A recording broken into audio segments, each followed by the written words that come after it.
Hello, ladies and gents, boys and girls. Welcome to episode 271A of Tales with TR. I'm your host, Terry Ryan Jr., thanking episode 270B's guest, Billy McGuigan. Good luck to Billy and the Summerside Junior A Capitals. It's great to catch up with Billy again. Glad he did it. We've been saying we were going to do it for a while, and it finally happened. What am I going to talk about today? I'll tell you what I'm going to talk about today. Last night, I do my regular gig on the Jason Greger Show, Tuesdays and Thursdays, from 3 to 5 out there, usually. And in Edmonton, that is, Edmonton, Alberta.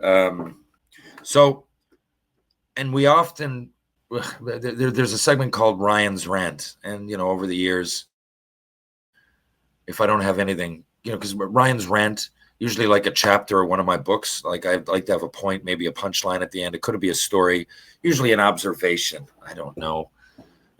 Maybe one about analytics now versus then, or era comparing with the best athletes at each sport. Different things. Some stuff newly relevant, some maybe story from the past, whatever it might be. Sometimes we just ask some questions. So Connor Halley is a friend and often a co-host, producer, jack of all trades on that show. He asked me who I'd like to play in a movie. Okay, now you would think hockey player would come right to mind, but I've done hockey player a couple of times. Obviously, I'm doing it on Shoresy. And actually, Shoresy would be the main, but the main time. I've played one in a stunt on Hudson and Rex, and the odd commercial as myself or whatever over the years. I'm trying to think. Maybe there was another show where we had our skates on, maybe on Republic of Doyle. I don't really remember. I don't think. But obviously, the most recognized role for me would be Hitch. And, I'm playing hockey in that, and I'm playing a lot of hockey. So most people would associate me with that as an actor. Now, my favorite thing that I've done as an actor, there's been lots of them, but as an actual skeet would be up there. But that was a little bit of a removal from myself. But there was a movie, A Fire in the Cold Season. And I got to be a real psycho killer. And yeah, I just got to really step away from myself. I had, I guess, not a lot of lines, a lot for me. And I was pretty consistent as one of, if not the bad guy, at least on the screen in the movie. That was a lot of fun. So I've always tended to, as far as being an actor and enjoying acting, I've done a few other things, like bad guys. I was in a movie Made for Revenge. Was it a Lifetime movie? That was pretty fun. Got to dress a little bit different. I had a fedora. I was a well-dressed skeet, or I guess in my words skeet, but a well-dressed B-level criminal. When he asked me who would I like to play in a movie, so honestly, it's not that I want to play a hockey player, but I think one of the most remarkable and intriguing athletes, at least in Canadian history, but you'd think overall, if you really go back and look at the impact within the sport and how popular he or she would be at the time. Now, a lot of hockey fans, if I say the name Cyclone Taylor, you're not going to know who I'm talking about. And I've always found that odd because baseball like hockey and baseball go way back. I don't think basketball goes back as far, at least not the NBA. And I know football doesn't. And there's iterations of games and sports, I guess, going back a long, long time. Just talking about the four major sports, the NHL and the MLB, and a form of pro, or at least the game like it is today, existed pre-1900, right? But baseball, as far as I know, when I look, it's a great documentary by Ken Burns, The 9 Innings. I used to have it on VHS, and I actually still I watched the DVD. I do have a VHS, and for some reason maybe it's nostalgic, but I've watched it fairly recently. And yeah, I believe it's on Netflix, and it's pretty accessible. It's really interesting, but a lot of baseball remains the same, like the distance between the bases and the way the game is played. I just mean by that 3 outs per inning, 9 innings, right? And I could go on and on. The pitcher's mound, the distance of it. A lot of the stadiums remain the same for a long time. And, the grass, the sand, the outfield.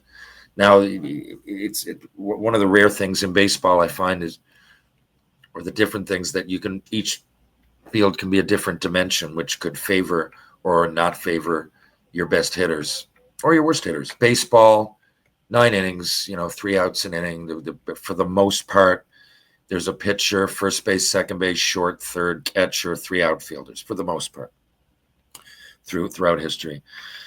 National League, American League, they go way back. But if you look at baseball, they kind of celebrate their legends that have come and gone a long time ago, as in a century or more ago.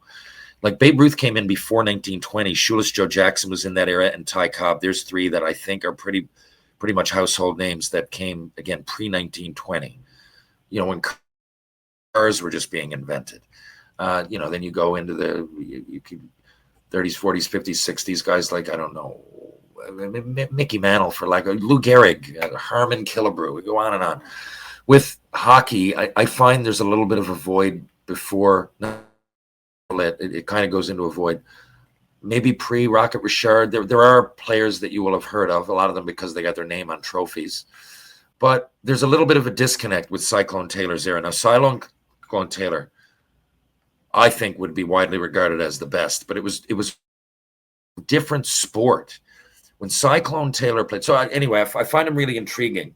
And when people ask me to compare eras, it's hard, but you compare relative dominance. Like I said, like, I'm not worried about if McDavid beats Gretzky's points, but if he wins the scoring just as many times in as many years, and I believe, like I've often said, when Mario Lemieux and Wayne Gretzky,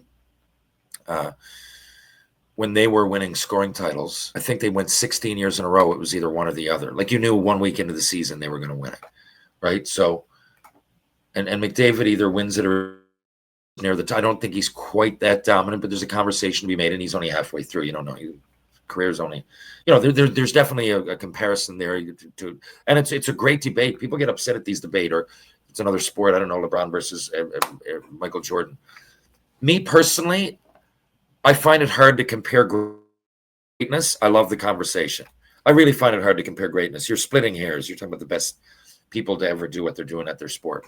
But in any case, I just find it rare. And for that reason, Babe Ruth can't be compared to Aaron Judge in a lot of ways, but in some ways he can. When Babe Ruth had 60 home runs, I believe number 2 had 19 or 20, and there was other years he had 54. Number 2 would have like 27. I think there was one year he had 40 odd, and number 2 had 9.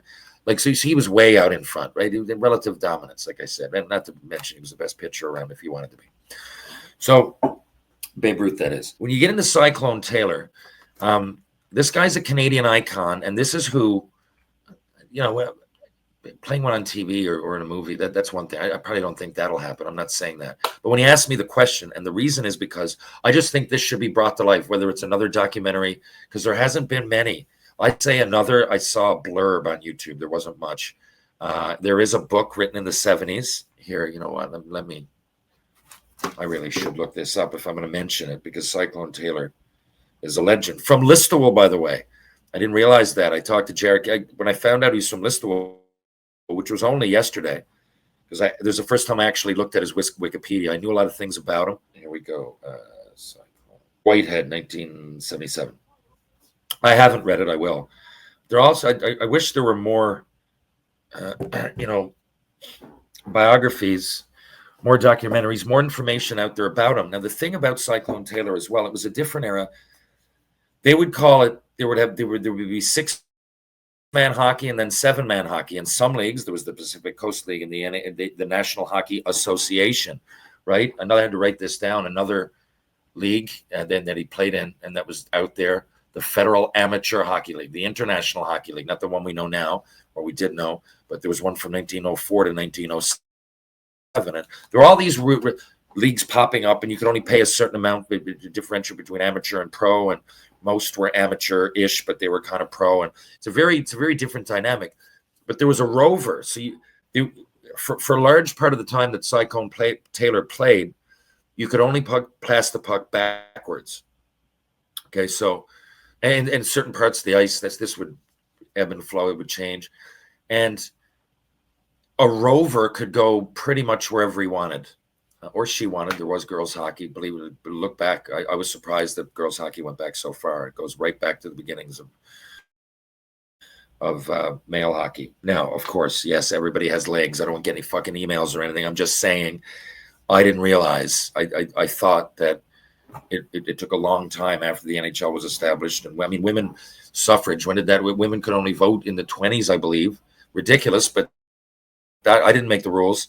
So I just thought that if that's the case, they can't even vote. They probably aren't playing sports like that. But they were. There's a lot of great women, and that's another topic for another conversation, another podcast. But when it comes to Cyclone Taylor, yeah, and he played, I had to look this up. Most of this stuff, like I'm a big fan, but I had to look it up. He played cover point, and cover point. Jesus, someone yelling outside my fucking window. 1 second. Fucking shut it. Jesus. Hello. I'm in Brampton in a hotel. We got hockey night in Brampton tonight. Big deal. Austin Matthews is playing, Chris Tanev, Ryan Getzlaff, Jeremy Roenick. I love being part of some of these events because I'm as much as a fan as anybody else. But anyway, getting back to fandom, Cyclone Taylor here, my boy. Never smoked, drank, or cursed, never used poor language. He says it was the influence of his mother, but, still in that time, a lot of people did smoke, drink, or swear, and probably all three.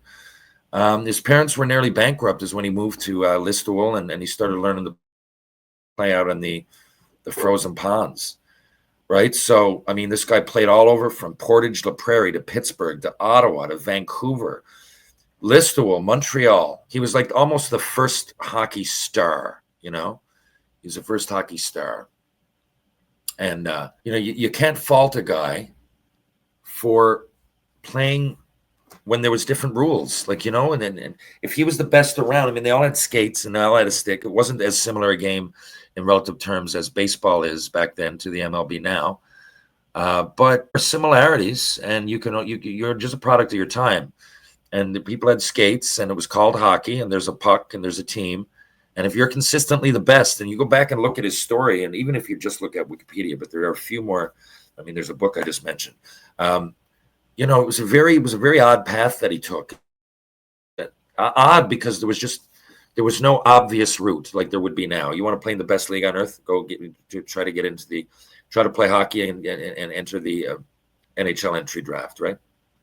So, but it wasn't like that. There was these leagues popping up, amateur-ish, pro-ish, all over North America and beyond. Just for us, my knowledge is more North America. So it's a really interesting story, and he wanted to be. He was, well, what's the word?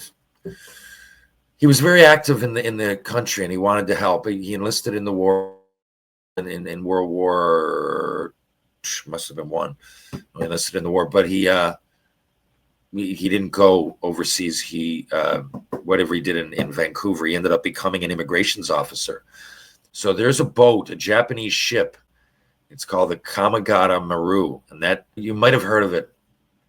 In 1914, came over, and it had a lot of immigrants that were trying to get in the. Now, I'm not trying to make this political. I really don't know, but I guess they weren't desirable. I think there was weapons on board and things. I don't believe it was as cut and dry as it just might be.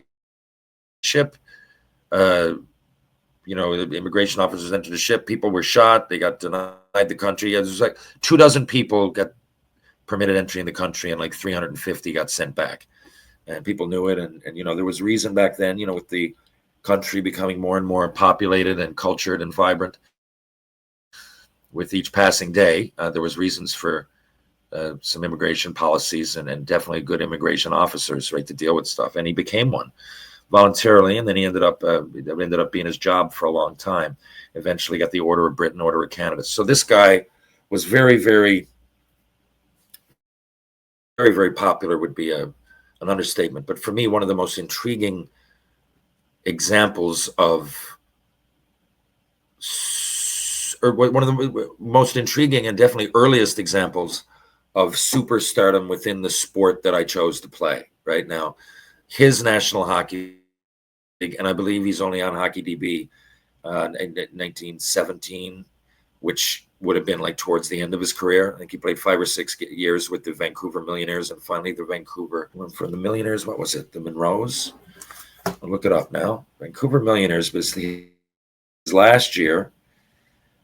I could be wrong on this. I could be way wrong. I don't think I am. I think the last year the Vancouver team changed names. Cyclone Taylor, Hockey DB. And you'll only see that part on Hockey DB because that was the NHL. Fred Taylor was his name. Oh, yeah, the Vancouver Maroons. So 1917 to 1922. Now, in these first couple of years, 18 games, 32 goals, 32 goals, no assists, 32 points, right? No penalty minutes because it's a different game. 5 years in a row, no penalty minutes because there were no penalty minutes. Penalty would be a slap shot. A penalty shot would happen, and it would be a shot from like the hash marks.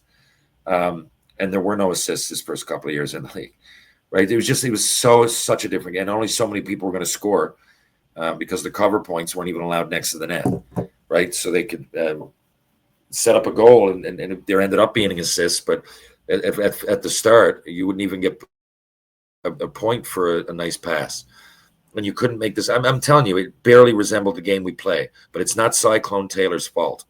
And I think he should be celebrated. And it's a name that at the time, and you look this up. He was paid close to $6,000 a couple of the years that he played per year with bonuses. And according to at least 3 sources, because I had to look this up 3 times, I didn't want to go by Wikipedia, but he made a similar salary to Ty Cobb, who would have been the best at his sport, or arguably anyway, but made the most money anyway. So, they were right there, and they were stars in, baseball was a little more off the ground, like I said, with established professionally in that it resembled the game that we know now a lot more. But still, that's it. Cyclone fucking Taylor. Look into it. And that is who I would love to play in a movie. Anyway, thanks for listening. We're check out Hockey Night in Brampton. Of course, by the time this comes out, it will already have happened, but we're going to raise some good money, and I know the game's going to be recorded, and I'm looking forward to meeting some of the people that I really look up to in the game, and of course, meeting back up with people like Brad May and Doug Gilmore, and that I see at many of these things that raise some good money, and at this point, they're good friends. It's a true blessing. Not that I'm religious, but I guess you could say spiritual, but there's, if you want to use the word blessing, or you want to use the word fortune, or karmically in tuned, whatever it is, but I feel very lucky. There you go, lucky to be involved in events like this, and I'll probably see a few of you at least listening to this tonight because it's sold out and it's a pretty big arena. So, with that being said, Canada games are still going on in St. John's, Newfoundland and Labrador, and if you're down around and you want to check out George Street, why not try Trinity Pub, TJ's Pub, Rob Roy Confusion, the Martini Bar, Greensleeves, of course, the Bull and Barrel if you want a bite to eat. Why not try the Loose Tie? Why not try Blue on Water? And, of course, Wedgwood Cafe, who also do catering. Strength and balance for the body and mind. Look no further than Power Conditioning. Ryan Power Conditioning on Rope Walk Lane. Mr. Lube, there's 2 locations in St. John's, Newfoundland and Labrador. One's on Torbay Road, one's on Kenmount Road. Live, laugh, lube. Crown Cabinets, just because. Carpet Factory, laying the carpet for your community. GS Construction, laying the groundwork for your community if that community happens to be Edmonton, Alberta. True Hockey, take what's yours. Mugsy jeans. I love me Mugsy jeans. They're so comfortable. They're so fitting, especially when I travel. Loves me Mugsy jeans. Folks, I'll be back in just a couple more days with more Tales with TR. I'll have a cool guest. Catch you on the rebound.